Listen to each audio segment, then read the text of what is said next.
তার জন্য first time video করছি। তো আমি বলছি যে আমাদের ঘরে বিপন্নাসিনী পূজা চলছে এদিকে, আর ভোগ লাগিয়েছি, আর এদিকে কালার চলছে। আমার ছেলে এসে বলছে যে কোন কালার করবে মুসলিমে, এই যে দেখো কালার চলছে এদিকেও।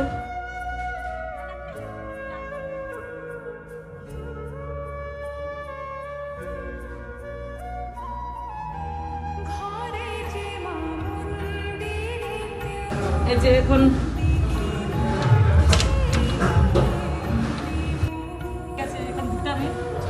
আমাদের পূজা হয়ে গেছে, ভোগ লাগিয়ে নিয়েছি। তো এটা 13 ফলের পূজা, 13টা ফল, 13টা ফুল, 13টা পান, 13টা সুপারি, এগুলো লাগে। তো পাইচালি পোড়া ওরা সব কিছু শেষ, পুজো শেষ হয়ে গেছে, এখন সবাই প্রসাদ খাবে। তো আমার ভিডিওটা যদি ভালো লাগে তাহলে লাইক, শেয়ার, কমেন্ট করবে, সাবস্ক্রাইব করবে প্লিজ বন্ধুরা।